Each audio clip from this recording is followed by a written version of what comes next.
नमस्कार, आप देख रहे हैं गोरखपुरिया न्यूज चैनल और मैं हूं आपके साथ वैशाली। आइए रुक करते हैं आज की खास खबर पर।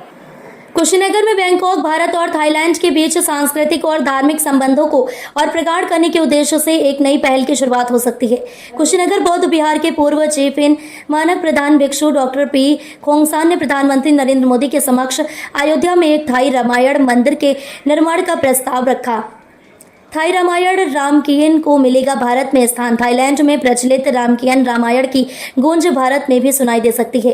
थाई रामायण को थाई संस्कृति और धार्मिकता का महत्वपूर्ण हिस्सा माना जाता है। डॉक्टर पी खोंगसान ने बताया कि अयोध्या जो भगवान श्री राम की जन्मभूमि मानी जाती है, वह थाई रामायण मंदिर के लिए सबसे उपयुक्त स्थान है। प्रधानमंत्री मोदी ने दिया आश्वासन। डॉक्टर पी खोंगसान ने बताया कि उन्होंने प्रधानमंत्री मोदी से इस मंदिर के लिए अयोध्या में जमीन देने का अनुरोध किया है। इस प्रस्ताव पर प्रधानमंत्री मोदी ने गंभीरता से विचार करते हुए जमीन उपलब्ध कराने का आश्वासन भी दिया है।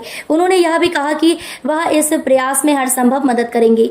भाई भिक्षु का भारत थाईलैंड मित्रता को मजबूत करने का प्रयास। डॉक्टर पी खोंगसान वर्तमान में मूल निधि Wat Thai Kushinara Mahavihara society के महासचिव हैं और रॉयल थाई संघा द्वारा भारत और नेपाल में आधिकारिक रूप से नियुक्त किए गए प्रतिनिधि भी हैं। वह वर्षों से भारत और थाईलैंड के बीच बौद्धिक, धार्मिक और सांस्कृतिक संबंधों को गहरा करने के लिए कार्य कर रहे हैं। उनका मानना है कि अयोध्या में थाईलैंड में थाई शैली में बना यह रामायण मंदिर दोनों देशों के बीच धार्मिक एवं सांस्कृतिक एकता का प्रतीक बनेगा। साथ ही इससे वैश्विक बौद्ध समुदाय में भारत की प्रतिष्ठा और मजबूती होगी। रामायण का वैश्विक स्वरूप। रामायण केवल भारत ही नहीं बल्कि दक्षिण पूर्व एशिया के कई देशों में गहरी श्रद्धा और आदर के साथ पढ़ी और निभाई जाती है।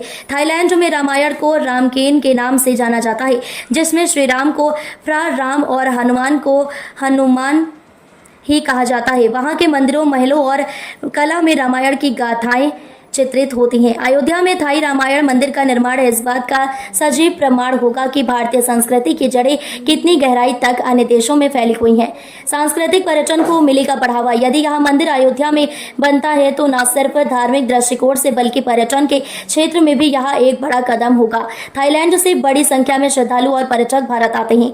इससे अयोध्या के धार्मिक पर्यटन को नई दिशा और ऊर्जा मिलेगी और साथ ही दोनों देशों के बीच सहयोग, व्यापार और सांस्कृतिक आदान प्रदान को भी मजबूती मिलेगी।